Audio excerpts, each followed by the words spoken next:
नमस्कार सबैजनालाई। आज अलिकति युनिक खालको भिडियो छ। आज म अलग्गै केही कुरा गर्न आएको छु तपाईँसँग। यो सिए फाउन्डेसनको रिजल्ट योपालि लगभग 19% पास पर्सेन्टेज भनेर छ। यदि तपाईँ यो 19%मा योपालि पर्नुभएको छ भने तपाईँ धेरै खुसी हुनुहुन्छ। तपाईँ साथीभाइ, दाजुभाइ, होइन, बाबा मम्मी सबैलाई फोन गरेर सुनाउनु भयो, म पास भएँ। अब इन्टरमा गइयो, अब रमाइलो दिन सुरु भयो। अब कतै सिएबाट अलिक नजिकै पुग्दैछु म जस्तो लाग्दैछ तपाईँलाई। तर यदि तपाईँ बाँकी 80%, 81%मा पर्नु भएको भए तपाईँ एक्लै महसुस गर्दै हुनुहुन्छ। सर मैले पढाए जस्तो लागेको थियो मलाई योपालि। मैले पढेको जस्तो लागेको थियो, मैले मिहिनेत पनि गरेकै थिएँ। तर खोइ कहाँ अलिकति बिग्रियो। अकाउन्टमा थोरै मार्क कमायो, लमा थोरै मार्क कमायो सर, म्याथमा थोरै मार्क कमायो, अलिकतिले एग्रिगेट पुगेन मेरो, इकोमा थोरै मार्क कमायो। के सोच्दै हुनुहुन्छ तपाईँ?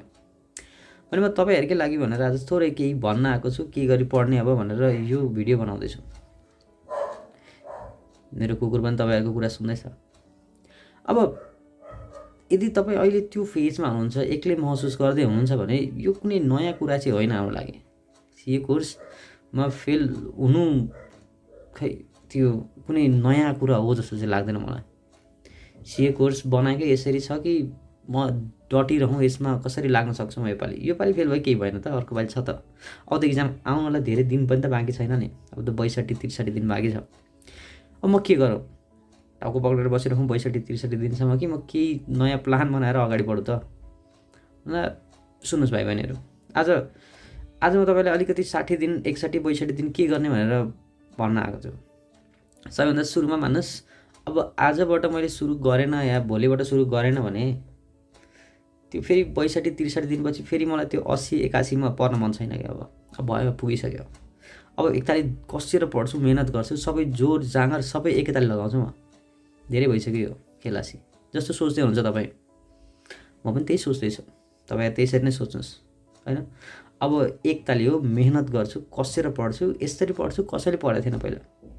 अनि म पनि मेरो साथीहरू जस्तै ठ्याक्क त्यो 19.23% पर्छ सर। म पनि मेरो साथी जस्तै ऱ्याङ्क लिएर आउँछु नि। AR3 लिएर आउँछु, म AR7 लिएर आउँछु। म पनि डिस्टिङसन लिएर आउँछु अर्को पालि। हेर्दै त जानु ल, ठिकै छ, राम्रो। यही सोच लिएर हामी अगाडि बढेनौँ भने कहाँ पुगिन्छ र खै थाहा छैन। त्यही भएर आज हामी एकाउन्ट्स, ल, इको अनि म्याथ, म तपाईँलाई अकाउन्ट्सको बारेमा चाहिँ डिटेलमा भन्न सक्छु किन म यही पढाउँछु। अरूको लागि चाहिँ म एज अ स्टुडेन्ट रेफरेन्स लिन्छु, मैले पढ्दाखेरि के गरेको थिएँ भनेर। लको भयो, इकोको त अब पहिलाको बेलाको हो, होइन, म्याथ्स पनि अब फाउन्डेसनको बेलाको हो। त्यही भएर जति पनि म आज स्टुडेन्टहरूसँग कुरा गर्दै थिएँ, जसको डिस्टिङसन आएको छ, जसको ऱ्याङ्क आएको छ, उनीहरूले जे भने म त्यही यहाँनिर रिपिट गर्दैछु। ल र इको अनि म्याथमा मेरो कुनै पनि एक्सपर्टिज छैन, तर स्टुडेन्ट पर्सपेक्टबाट म एन्सर भन्दैछु। यसरी पढेका रहेछन् तिनीहरूले, अनि पो तिनीहरूको 89, 87, 88 आएको रहेछ त भनेर, होइन। ल, सबैभन्दा सुरुमा अकाउन्ट्समा अब 62-63 दिन बाँकी छ, कसरी पढ्ने के गर्ने भन्नु न। यसो गर न तिमीहरू सुरुमा। सबैभन्दा सुरुमा अकाउन्ट्सलाई दुईवटा क्याटेगोरीमा बाँडिदिइहाल, क्याटेगोरी ए अनि क्याटेगोरी बी भनेर, जसरी मैले यहाँ भनेको छु। अब क्याटेगोरी एमा यदि कसेर फोकस गर्नुहुन्छ भने क्याटेगोरी एले एक्लैले तपाईँलाई डिस्टिङसन ल्याइदिन सक्छ। के भनेको छ हो त? पहिला सुरुमा हामीसँग त्यो जुन चाहिँ क्वेसन 1 कम्पलसरीवाला हुन्छ, त्यसमा ट्रु फल्स त भइ नै हाल्छ। मैले त्यसको कुरा गरिरहेको छैन अहिले। सबैभन्दा सुरुमा तपाईँ कम्पनी पढ्नुहोस्, कम्पनी सकाउनुहोस्, है। युनिट नम्बर 1मा केही पनि छैन। युनिट नम्बर 2मा इम्पोर्टेन्ट कुराहरू भनेको फर्फिचर हो, त्यसपछि रिइस्यु अफ फर्फिटेड सेयर्स हो। Unit number 3, unit number 4 bonus, right shares. Company पानी बनाउनुहोस्। सबैभन्दा सुरुमा स्टडी म्याटबाट पढ्नुहोस्। धेरै बुद्धि लगाएर पहिला स्क्यानर सकाइन्छ होइन, पहिला स्टडी म्याट सकाऊ, त्यसपछि रेक्टिफिकेसन अफ इरर भन्ने च्याप्टर पढ, है। अब यो च्याप्टर पनि सबैभन्दा सुरुमा बुकको क्वेसन गर, भने बुकको क्वेसनभन्दा बाँकी अलिकति मात्र फरक हुन्छ, धेरै कम्प्लेक्स हुँदैन। त्यही भएर जबरजस्ती गाह्रो बनाउनु ट्राई नगर। कम्पनी पहिला बुकबाट पढ, रेक्टिफिकेसन अफ इरर बुकबाट पढ। बुकको क्वेसन जहाँबाट सोध्छ म मिलाइदिन्छु। हो, त्यस्तो खालको कन्फिडेन्स लेभलमा पुग्नुपर्छ तपाईँ। त्यसपछि तपाईँ फाइनल अकाउन्ट पढ्नुहोस्। फाइनल अकाउन्टमा अब यो फाइनल अकाउन्ट आफैमा कति मार्कको च्याप्टर हो अहिले। अब फाइनल अकाउन्टभित्र एनपी पनि पर्छ, फाइनल अकाउन्टभित्र इन्कम रेकर्ड पनि पर्छ। त्यो फाइनल अकाउन्ट 20 देखि 25, एनपी 15 देखि 20, इन्कम रेकर्ड आएछ भने 10 मार्कको च्याप्टर हो यो। अब 25, 15, 10 बुझिहाल कसरी आउँछ यो। कम्पनी 25 मार्कको च्याप्टर हो, रेक्टिफिकेसन आएछ भने 10 मार्कको आउँछ। त्यो यो तीनटा च्याप्टर कसरी पढेर सबै ड्याङ ढुङ मिलाउन सक्नुभयो भने एक्जाम्सन त पक्का हो। तपाईँ लेखेर राख्नुहोस्। त्यही भएर सुरुमा तपाईँहरू यो च्याप्टर पढ्नुहुन्छ, यही सिक्वेन्समै पढ्नुहुन्छ। पहिला कम्पनी नै पढ्नुहुन्छ, रेक्टिफिकेसन त्यसपछि पढ्नुहुन्छ, अनि फाइनल एकाउन्ट, एनपिओ अनि इन्कम रेकर्ड सबै होइन नि, होइन इन्कम रेकर्ड चाहिँ सबै होइन। त्यसमा प्र्याक्टिकल क्वेसन 2, 3, 4 छ, यसलाई चाहिँ सुरुमा पढ्नुहोस्। क्वेसन आएछ भने मोस्टली यही प्र्याक्टिकल 2, 3, 4बाटै आउँछ। त्यसपछि क्याटेगोरी बीमा आउनुहोस्, जुन सिक्वेन्स भन्दैछु म त्यही सिक्वेन्समा जानुहोस् है। पहिला कम्पनी नै पढ्नुहोस्, त्यसपछि रेक्टिफिकेसन अफ इरर पढ्नुहोस्, अनि फाइनल एकाउन्ट पढेर एनपिओ इन्कम रेकर्डको 2, 3, 4 गर्नुहोस्। त्यसपछि क्याटेगोरी बीवाला च्याप्टर सुरु गर्नु होला। बिल पढ्नुहोस्, इन्भेन्ट्री, बिआरएस, डेप्रिसिएसन। अनि सर मैले भ्याएन रे, मलाई अलिकति टाइम लाग्दैछ, कम्पनी रेक्टिफिकेसन फाइनल एकाउन्ट पढ्दा पढ्दा म बिल र इन्भेन्ट्रीसम्म पुगेँ, बिआरएसमा पुगेँ भने त्यो पछाडिको च्याप्टर छोडिदिएर गयो भयो। यही सिक्वेन्समा पढ्दै जानुहोस्। पहिला कम्पनी भ्याउनुहोस्, रेक्टिफिकेसन अफ इरर भ्याउनुहोस्, बुकको क्वेसन कहीँ मिस्टेक नहुने गरी पढ्नुहोस्। फाइनल एकाउन्ट पढ्नुहोस्, bill, inventory, BRS, depreciation, partnership अनि इन्कम रेकर्डको बाँकी। भनेपछि सबैभन्दा सुरुमा त तपाईँले आज भोलि पर्सि बसेर नोट्सहरू कम्प्लिट गर्नुहोस्। यदि कम्पनीको नोट्स बाँकी छ भने त्यसलाई सकाउनु होला। साथीसँग हुन्छ, कसरी हुन्छ, मागेर हुन्छ, अनि चोरेर हुन्छ, लुकेर हुन्छ, कसरी हुन्छ, सकाउनु पऱ्यो त्यो नोट्स सकाउनुहोस्। त्यसपछि तपाईँले स्टडी म्याटको क्वेसन गर्नुहुन्छ पहिला। अब स्टडी म्याट सक्यो सर, सबै भ्याएँ कि बुकको त आउँछ मलाई, बुकको जहाँबाट सोध्नु न। हो ठिक छ। अब त्यसपछि त्यो आइसकेको एउटा मक टेस्ट क्वेसन भनेर छ 10वटा सेटवाला। अब पहिला त्यो क्वेसन सकाउनुहोस् होइन। 78, 79 पेजको क्वेसन छ त्यो एकाउन्ट्सको चाहिँ मलाई याद छ है। त्यो प्रिन्ट निकाल्नुहोस् सबैको, लको पनि निकालेर राख्नुहोस्, अनि इको पनि निकाल्नुहोस्, म्याथ पनि निकाल्नुहोस्। मक टेस्ट क्वेसन अब गर्नुहोस् पहिला बुक सकाएर, त्यसपछि बल्ल आरटिपी, एमटिपी अनि स्क्यानरतिर जानु होला। भनेपछि तपाईँ मक टेस्ट अनि सर बुकको क्वेसन गरेर म एकदम सेट छु, एकदम सर एक्जाम्सन 100% 70, 80 ग्यारेन्टी दिन्छु म। तिमी बुकको क्वेसन गर अनि स्टडी त्यो मक टेस्टवाला क्वेसन गरेर तिमी 80 मार्क ढुक्कै लिएर आउँछौ ल। अनि सर थ्योरीवाला पोर्सन, अनि थ्योरी पनि त छ अरे नि त, अनि च्याप्टर 1 अनि च्याप्टर 2मा त थ्योरी छ अरे त, ट्रु फल्स पनि त छ अरे बाबु। हेर त्यो बिस्तारै तिमी त्यो मक टेस्टवाला क्वेसनमा ट्रु फल्स अनि थ्योरी भेटिहाल्छौ। ट्रु फल्सको लागि थ्योरीको लागि त तपाईँले अब युट्युबमा हेर्नुभयो भने धेरै टिचरहरूले होइन थ्योरीको लागि पोर्सनहरू हालेका छन्, 3, 3.5, 4 घन्टाको भिडियो छ, त्यो हेर्नुहोस्। उनीहरूको नोट छ समराइज भर्जनमा, त्यो हेर्नुहोस्। थ्योरीमा धेरै बुकमा नजानुहोस्, डिटेलमा अकाउन्ट्सको लागि चाहिँ है। थ्योरीको एउटा 20-25 पेजको पिडिएफ यदि कहीँबाट समराइज भर्जनमा भेट्नुहुन्छ भने त्यो घरिघरि पढ्नुहोस्, होइन भने प्र्याक्टिकलमा धेरै फोकस गर्नुहोस् यसमा। भनेपछि अकाउन्टलाई अलिक समराइज गर्ने हो भने तपाईँले के गर्नु पऱ्यो, सबैभन्दा सुरुमा कम्पनी, रेक्टिफिकेसन एरर, फाइनल अकाउन्ट यिनीहरूको चाहिँ बुकको क्वेसन सकाएपछि तपाईँ एक्जाम्सनवाला स्टेजमा कन्फिडेन्स लेभल त्यहाँसम्म पुग्छ तपाईँको। त्यसपछि क्याटेगोरी बी, बिल पढ्नुहोस्, इन्भेन्ट्री, बिआरएस होइन, पहिला बुकको क्वेसन सकाउनुहोस् होइन। कसरी हुन्छ अब रिभिजन, फर्स्ट टाइम पढ्दै हुनुहुन्छ भने रिभिजन भिडियो हेर्नुहोस् होइन। मेरो नोट छ भने मेरो नोटबाट पढ्नुहोस्। के गर्नुहुन्छ तपाईँ, बिआरएस, डेप्रिसिएसन पहिला सकाएर बस्नुहोस्, ठिक। पहिला बुक सकाउनुहोस् है, अकाउन्ट्समा बुक इम्पोर्टेन्ट छ। त्यसपछि अझै यसमा चाहिँ अलिक के मिल्छ, यदि अकाउन्टमा मिल्छ भने तपाईँ के गर्नुहोस्, एउटा कपी हुन्छ नि, कपीमा जस्तै मानौँ न मैले 25 पेज छोडिदिएँ अरे। 25 पेज के को लागि भन्दा म डेप्रिसिएसनको जति पनि वर्किङ गर्छु 25 पेजमा गर्छु भनेर 25 पेजको सेट मान्नुहोस्। अनि 15 पेजको चाहिँ म इन्भेन्ट्रीवाला क्वेसन गर्छु नि यहाँनिर भने छोड्नु भयो अरे। त्यसरी नै फेरि मान्नुहोस् न अर्को 50 पेज चाहिँ म कम्पनी गर्छु नि यहाँ रफ भनेर छोड्नु भयो अरे। यसरी पहिला नै सेट बनाएर राख्नुहोस्। यो मैले पढ्ने बेलामा गर्थेँ, यदि मैले अब इन्भेन्ट्रीको लागि 25 पेज 20 पेज छोड्यो भने म इन्भेन्ट्रीको क्वेसन नम्बर 1 क्वेसन नम्बर 2 लेखेर त्यही समराइज भर्जनमा त्यहीँनिर रफ गर्छु क्या, ताकि मैले अर्को पालि पल्टाउँदाखेरि क्वेसन नम्बर चाहिँ क्लियरली लेख्छु, सोलुसन चाहिँ रफमा गर्छु नि। फेरि त्यहाँ नोट बनाउनु भन्न खोजेको होइन मैले। क्वेसन नम्बर 1 सोलुसन भनेर त्यहाँ कोर कार पारेर 30% अफ दिस 20% अफ दिस भनेर कसरी हुन्छ रफमा जसरी गर्थेँ त्यसरी नै गर्छु। खालि क्वेसन नम्बर चाहिँ क्लियरली लेखिदिन्छु त्यो सेटमा, ताकि अर्को पालि म रिभिजन गर्दाखेरि त्यही त्यो रफबाट जाँदाखेरि मलाई सजिलो हुन्छ। हेर्नुहोस् 1.5 दिन अगाडि पनि त भ्याउनु पर्छ मैले होइन, इक्जामको 1.5 दिन अगाडि पढ्नु परेन। त्यही भएर पहिला क्वेसन नम्बर चाहिँ क्लियरली लेख्नुहोस्, एउटा सेट छुट्याउनुहोस्, अनि त्यसपछि क्वेसन नम्बर क्लियरली भइसकेपछि रफ गर्दा पनि भइ नै हाल्यो त्यसमा, ठिक छ। भनेपछि अकाउन्ट्समा एउटा भिन्दै कपी लिएर बस्नुहोस्, 2-3वटा ल्याउनुहोस् रफको लागि। सर खर्च हुन्छ, त्यो भएन, छोडिदेऊ। एउटा कपी किन होइन, 15-20 पेज छोड। अब यो 15 पेजमा म इन्भेन्ट्री मात्र गर्छु, यो 15 पेजमा म डेप्रिसिएसन मात्र गर्छु, यताको 40 पेजमा त म कम्पनीको मात्र रफ गर्छु। क्वेसन नम्बर चाहिँ क्लियरली लेख्छु। अझै सिक्वेन्समा मिल्छ भने रफ गर्नुहोस् त्यो कम्पनीको कन्टेक्समा, जहाँनिर युनिट 2, युनिट 3, युनिट 4 हुन्छ नि, युनिट 2 को युनिट 3 को त्यसलाई भिन्दै च्याप्टर जस्तै डिल गर्न सजिलो हुन्छ, ठिक। भनेको माना धेरै सजिलो हुन्छ। लमा आउनुहोस्। अब योवाला मेरो एक्सपर्टिजवाला म टपिकबाट हटिसकेँ, म तपाईँलाई के भन्दै जान्छु। मैले गरेको बेलामा, मैले स्टुडेन्टहरूसँग सुनेको बेलामा, जस्तै एउटा क्वेसन आयो अरे, माना एकछिनको लागि मिस्टर एक्सले मिस्टर वाईसँग एउटा कन्ट्र्याक्ट गरेर, मिस्टर वाई चाहिँ माइनर छ, के मिस्टर एक्सले त्यो कन्ट्र्याक्टलाई पछि भ्यालिड बनाउन सक्छ भनेर? सक्दैन होइन, सक्दैन। किनभने के अरे वाई त माइनर थियो नि त, माइनर थियो। Contract with minor cannot be ratified later, सक्यो। 1 सक्यो। 4 मार्कको क्वेसन छ, 5 मार्कको क्वेसन छ, नो होइन, this cannot be ratified later, सक्यो। अब आउँछ 4 मार्क नि। त्यही भएर वान सेन्टेन्समा एन्सर यो धेरै निक्लिन्छ लमा होइन। त्यही भएर एकतालि तपाईँले ल पढ्नु मात्र भएको छ, गर्नु भएको छ भने यतिमा जान्छ तपाईँको, अनि आउँछ 22-23। त्यही भएर लमा के गर्ने हो भन्दा राइटिङ प्र्याक्टिस हो। ललाई थ्योरी सब्जेक्ट भन्दा पनि प्र्याक्टिकली सोच्नुभयो भने धेरै सजिलो हुन्छ। हेर, सबैभन्दा सुरुमा प्रोभिजन, जस्तै अलि भर्खरको क्वेसनमा हेर्ने हो भने त्यो भ्यालिडिटी अफ कन्ट्र्याक्टसँग रिलेटेड थियो। त्यही भएर भ्यालिडिटीसँग कन्ट्र्याक्टसँग रिलेटेड के प्रोभिजन छ नि त, त्यो माइनर हुनु हुँदैन, अनसाउन्ड माइन्डको हुनु हुँदैन, जस्तो छ त्यहाँनिर। भनेपछि पहिला सुरुमा त सर एउटाबाट सोधेको थियो त त्यसले, त्यो त माइनर थियो, त्यो वाला भन्दा मात्र हुँदैन। भ्यालिडिटी अफ कन्ट्र्याक्ट हो त्यो। त्यही भएर भ्यालिडिटी अफ कन्ट्र्याक्टमा के छन् त्यो सबै लेख्नुहुन्छ पहिला प्रोभिजन। सर चाडा छ, 5वटा छ, लेख्थ्यो। सर मलाई लाइन बाई लाइन आउँदैन नि, तर चाडा के हो त्यो चाहिँ थाहा छ भने लको ल्याङ्ग्वेज त्यसरी लाइन बाई लाइन रट्न सक्नुहुन्न। तपाईँले रट्नु पनि पर्दैन। प्रोभिजन चाडा छ भने चाडै लेख्नु न। हिजो मैले सुमन भाइको इन्टरभ्यू लिँदै थिएँ, उसले पनि त्यही भन्दै थियो, यदि प्रोभिजन चाडा छ या 5वटा छ भने म चाडा 5वटा आफ्नै भाषामा लेख्न ट्राई गर्छु। आफ्नै प्रोभिजन बनाउनु भनेको होइन, प्रोभिजन चाहिँ जे छ त्यसलाई चाहिँ आफ्नो भाषामा उतार्छु भनेको। अब चाडा पोइन्ट लेखेँ अरे मैले, अब यही कन्टेक्स्टमा इन दिस केस होइन, X was a minor, Y was a minor भनेर यसरी सुरु गर्छु, लिङ्किङ गर्छु। बल्ल क्वेसनबाट प्रोभिजनको के मात्र हो त्यो थाहा पाउने, अनि त्यसपछि त्यो प्रोभिजनलाई एक्सप्लेन गर्ने हो कि बसेर लमा। सेकेन्डमा लिङ्किङ, इन दिस केस भनेर त्यो प्रोभिजनसँग होइन, त्यसपछि बल्ल कन्क्लुजन दिने, यो चाहिँ हुँदैन है भनेर। त्यसरी लमा 3 पार्टमा एन्सर गर्नु होला। सबैभन्दा सुरुमा 1 सेन्टेन्सबाट जानुहोस्, 1 सेन्टेन्सबाट हटिहाल्नुहोस्। होइन भने त राइटिङ प्र्याक्टिस नभएर हुन्छ त्यस्तो।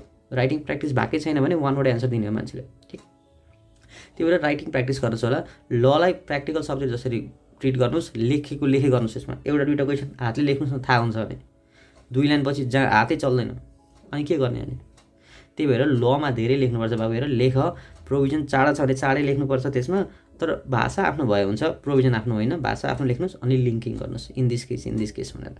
अब डाइरेक्ट क्वेसन आयो भने त त्यसमा चाहिँ प्रोभिजन डाइरेक्टली लेख्न यदि सोधेछ भने आफ्नै भाषामा प्रोभिजन लेख्नु होला होइन। बट त्यहाँ चाडा 5वटा पोइन्ट छ भने त्यो 4 वा 5वटा पोइन्ट नै लेख्नुपर्छ, अनि फुल मार्क आउँछ, होइन भने आउँदैन लमा। त्यसपछि आउँ हामी एमसिक्यूतिर। अब एमसिक्यूमा इकोनोमिक्स अनि म्याथ, यो दुईवटा।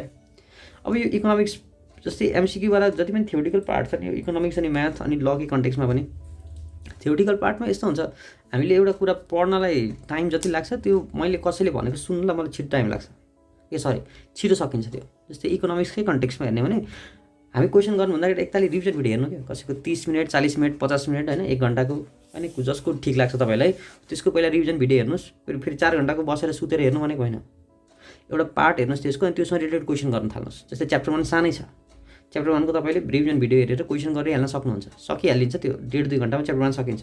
अब च्याप्टर 2 मा डिमान्ड सप्लाईको कुरा छ, मैले डिमान्डको बारेमा अलिकति स्पेसिफिक डिमान्ड सकाएँ या त सप्लाई सकाएँ भने अब डिमान्ड सकाउनु बित्तिकै त्यसको क्वेसन गर्न थालिहाल्ने हो। पर्खेर म पहिला सप्लाई पनि सकाउँछु अनि क्वेसन होइन बाबु, त्यो तिमीलाई सुन्दाखेरि चाहिँ ओहो मलाई त सबै आउँछ कि जस्तो लाग्छ, क्वेसन गर्न थाल नि थाहा हुन्छ। त्यही भएर इकोनोमिक्सको कन्टेक्स्टमा के गर्नुहुन्छ तपाईँ भन्दा रिभिजन भिडियो हेर्नुहुन्छ, XYZ जसको सुकै हेर्नुहोस् होइन। धेरै चलेका छन्, अब नाम भन्न त मिलेन, धेरै चलेका छन् उनीहरूको भिडियो हेर्नुहोस्। त्यसपछि क्वेसन लिएर बस्नुहोस्। अब कसरी छ क्वेसन, तपाईँसँग क्वेसन ब्याङ्क छ भने क्वेसन ब्याङ्क लिएर बस्नुहोस्, स्टडी म्याट छ स्टडी म्याट लिएर बस्नुहोस्, या त टेलिग्राममा धेरै क्वेसन ब्याङ्कहरू सर्कुलेट भएर आउँछन्, काहीँ न काहीँबाट केही भेटिहाल्नुहुन्छ। क्वेसन चाहिँ प्र्याक्टिस गर्नुपर्छ, ठिक छ। रिभिजन भिडियो अनि क्वेसन गर्न थालिहाल्नुहोस्, ठिक छ। रिभिजन भिडियो मात्र हेरेर जान्छु होइन, त्यो रिभिजन भिडियो हेरेर सुतेर आउँछ जस्तो लाग्छ, आफैले हात नचलाइकन केही पनि हुँदैन।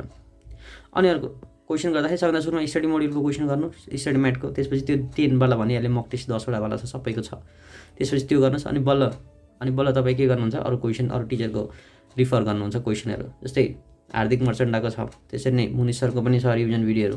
अब उहाँहरूको तपाईँहरूले रिभिजन भिडियो हेर्दै क्वेसन गर्दै रिभिजन भिडियो हेर्दै क्वेसन गर्दै गर्न पनि सक्नुहुन्छ इकोनोमिक्सको लागि, ठिक छ। म्याथको कुरा गरौँ, म्याथ पनि त्यसै छ। अब म्याथमा तपाईँले सक्नुहुन्छ भने फर्मुलाको आफ्नै एउटा कपी बनाउनुहोस्, समरी बनाउनुहोस् है, 10-12 पेजमा सकिन्छ। बिस्तारै एकैताली बसेर बनाउने होइन, गर्दै जाँदाखेरि एउटा समराइज भर्जनमा बिस्तारै यसलाई पनि तपाईँ के गर्नुहुन्छ, अघि इकोनोमिक्सको जस्तै पहिला रिभिजन भिडियो हेर्नुहुन्छ कसैको, एकजना मैले नाम सुनेको चाहिँ प्रणव पोपटको छ सायद, उहाँको रिभिजन भिडियो हेर्दै क्वेसन गर्दै रिभिजन भिडियो हेर्दै क्वेसन गर्दै गर्नुहोस्, सजिलो हुन्छ। अब क्वेसन चाहिँ कसरी गर्नुहुन्छ, पहिला स्टडी म्याटको क्वेसन गर्नुहोस्, त्यसपछि मक टेस्टको क्वेसन गर्नुहोस्, अनि कसैको कम्पाइलेसन भइन्छ भने त्यसबाट गर्नुहोस्। हेर्नुहोस्, मेहनत गर्नुभयो भने फाउन्डेसन खासै खतरनाक त्यस्तो पुरा आउट अफ द बक्सवाला क्वेसन कति पनि आउँदैन। तपाईँको मेहनतमा धेरै क्वेसन उठाउँछन् मान्छेले, मिलाएन भने फाउन्डेसन, कटाएन भने फाउन्डेसन, ठिक छ। त्यही भएर लास्ट चान्स दिनुहोस् आफूलाई है, दिनरात 1 गर्छ भनेर पढ्नुहोस्, ठिक। अब कहिलेकाहीँ के पनि हुन्छ भाइ बहिनीहरू भन्दाखेरि मलाई त्यो भित्रबाट मोटिभेसन आउँदैन क्या, जाँदिन जाउँ भनेर। म पढ्दा पढ्दै म सोध्छु ओहो मेरो तयारी ठिक छैन, म अर्को एटेम्पमा जाँच दिन्छु भने जस्तो। ठिक छ, यस्तो कुराहरू मेरो स्टुडेन्टहरूसँग धेरै भइ नै रहेको हुन्छ। अब म यहाँनिर कसैको पर्सनल मेसेज देखाउन खोज्दैछु तपाईँलाई, ठिक, उसको नाम त म हाइड गरि नै हाल्छु। भएको के हुन्छ भन्दा आजभन्दा 3 एटेम्प 4 एटेम्प अगाडिदेखि कोही न कोही एउटा न दुईवटा निक्लिरहेको हुन्छ। यस्तो एउटा इक्जाम दिन्छ अनि मलाई भन्छ सर यो पालिको एटेम्प छोडिदिन्छु नि, म इक्जाम बिग्रिहाल्यो, 3 महिनामा त आइहाल्छ। अब झन् सजिलो भएको 3 महिनामा आउँछ नि त जाँच।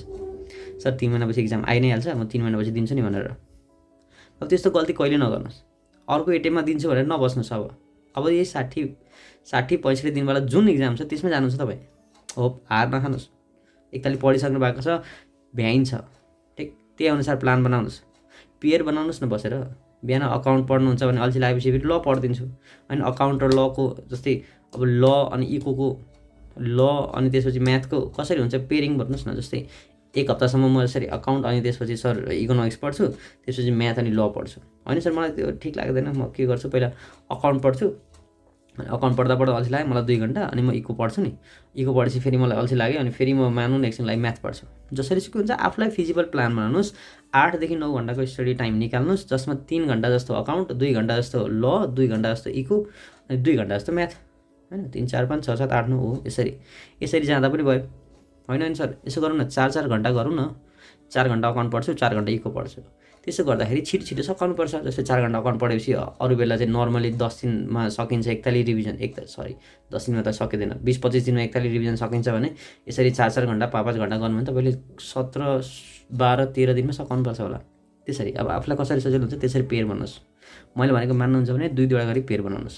मान्नुहोस् न 12 दिन म एउटा पेयरको पढ्छु, अकाउन्ट र इको गरेर, अनि त्यसपछि फेरि म ल अनि त्यसपछि म्याथ गरेर पढ्छु। होइन भने यसो गर्दा पनि भयो।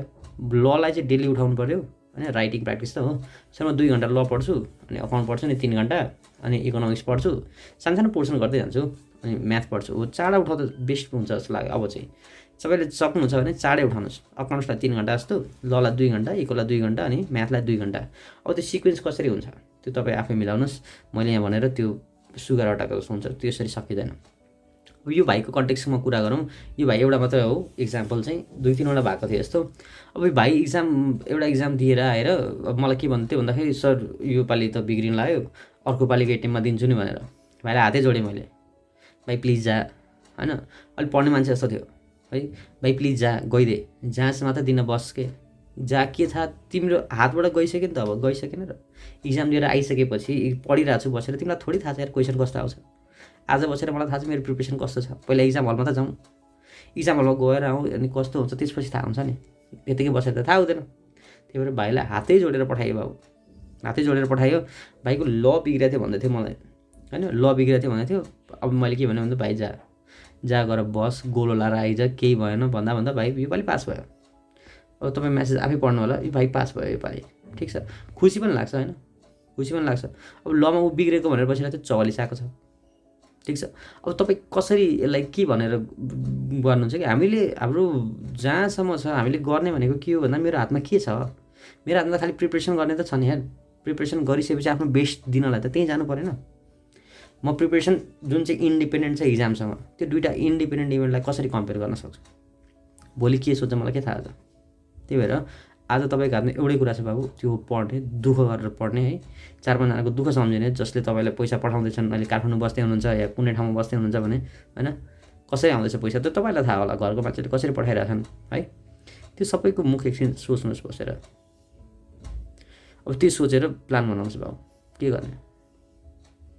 योपालि जसरी पनि कटाउने हो कि योपालि पनि अड्काइदिने हो। मेहनत गर्नुहोस्। हामी मेहनत नगरिकन सिए खै खासै कोही पनि बन्दैन बाबु। मेहनत त गर्नैपर्छ। सिए पढ्न आउनुभएको छ, मेहनत गर्नु होला। धेरै धेरै धन्यवाद।